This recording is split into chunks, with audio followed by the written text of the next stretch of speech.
ସେ ଯୋଉ ଭିଡିଓଟି ଦେଖୁଥିଲି ଆମେ ସାମାଜିକ ଗଣମାଧ୍ୟମରେ ଦେଖୁଥିଲୁ ଯେ ଜଣେ ଦାୟିତ୍ୱ ସମ୍ପନ୍ନ ସରକାରୀ କର୍ମଚାରୀ ଗୋଟେ ଶୃଙ୍ଖଳିତ ବ୍ୟବସ୍ଥା ମଧ୍ୟରେ ସେମାନେ ଚାକିରି କରିଛନ୍ତି, ଶପଥ ପାଠ କରନ୍ତି, କେତେ ଦୂର ଶୃଙ୍ଖଳିତ ହେବେ, ଦୁର୍ନୀତିମୁକ୍ତ ହେବେ, ସାମାଜିକ ଭାବରେ ସେମାନଙ୍କର ପ୍ରତିଷ୍ଠା ରଖିବେ, ସେମାନଙ୍କୁ ଆଦର୍ଶ ଭାବରେ ଭାବନ୍ତି ସାଧାରଣ ଜନତା ଏବଂ ଦାୟିତ୍ୱ ସମ୍ପନ୍ନ ଭାବରେ ଲୋକଙ୍କର କାମ କରନ୍ତି।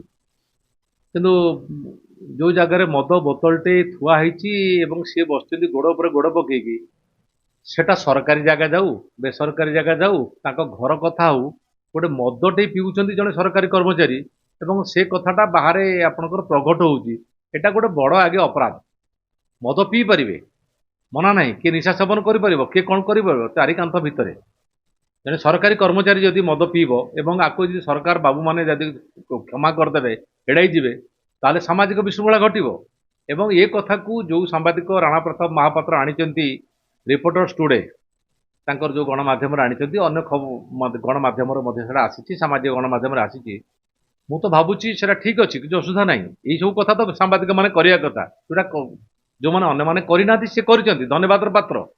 ତାପରେ ଧମକ, ହତ୍ୟା ଧମକ ଦେବେ, ସାହସ କିଛି କମ ନୁହେଁ।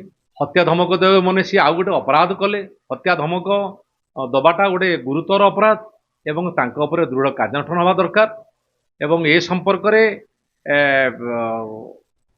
ନିଶ୍ଚିତ ଭାବରେ ଯୋଉ ଷ୍ଟେଟ ୟୁନିୟନ ଅଫ ଜର୍ଣ୍ଣାଲିଷ୍ଟ ବା ରାଜ୍ୟ ସାମ୍ବାଦିକ ସଂଘ ଏ ଘଟଣାକୁ ଅତ୍ୟନ୍ତ ଗୁରୁତ୍ୱ ସହକାରେ ଗ୍ରହଣ କରୁଛି।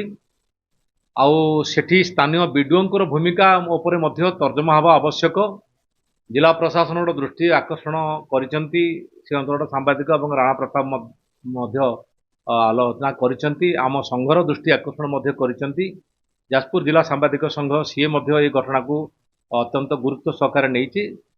ଦେଖାଯାଉ, ଯଦି ପ୍ରଶାସନ ଏ ସମ୍ପର୍କରେ କୌଣସି ଠୋସ୍ ପଦକ୍ଷେପ ନ ନେଲେ ତାହେଲେ ସଂଘ ଆଗକୁ ବାହାରିବ ବାଧ୍ୟ ହେଇକି। କାହିଁକିନା ସାମ୍ବାଦିକ ମାନେ ଶୃଙ୍ଖଳିତ ଭାବରେ କାମ କରନ୍ତୁ। ଆଉ ସବୁଠାରୁ ବଡ କଥା ହେଲା, ମୋହନ ମାଝୀ ସରକାରଙ୍କ ସମୟରେ ସାମ୍ବାଦିକ ମାନଙ୍କୁ ଅଲଗା ପ୍ରକାର ଗୋଟେ ସମ୍ମାନ ଦିଆଯାଉଛି। ଆଉ ସେଠି ଯଦି ଏ ସବୁ କଥା ବିପନ୍ନ ହୁଏ ପୂର୍ବ ଭଳି, ତାହେଲେ ୟାକୁ ଗ୍ରହଣ କରିହେବନି। ଏବଂ ମୁଁ ମଧ୍ୟ ଦାବି କରିବି, ଜିଲ୍ଲା ପୋଲିସ ପ୍ରଶାସନ, ଜିଲ୍ଲା ପ୍ରଶାସନ ପାଖରେ ଦାବି କରିବି, ଏ ଘଟଣାରେ ତୁରନ୍ତ ହସ୍ତକ୍ଷେପ କରନ୍ତୁ, ସାମ୍ବାଦିକଙ୍କୁ ନ୍ୟାୟ ଦିଅନ୍ତୁ ଏବଂ ସମ୍ପୃକ୍ତ ଯୋଉ ମଦ୍ୟପ ଦୁର୍ନୀତିଗ୍ରସ୍ତ ଅଧିକାରୀ ବୋଲି କୁହାଯାଉଛି ଯାହା, ଆଉ ଯୋଉମାନେ ଯିଏକି ଧମକ ଦେଇଛନ୍ତି ତାଙ୍କ ବିରୁଦ୍ଧରେ ମଧ୍ୟ କଠୋର କାର୍ଯ୍ୟାନୁଷ୍ଠାନ ଗ୍ରହଣ କରାଯାଉ।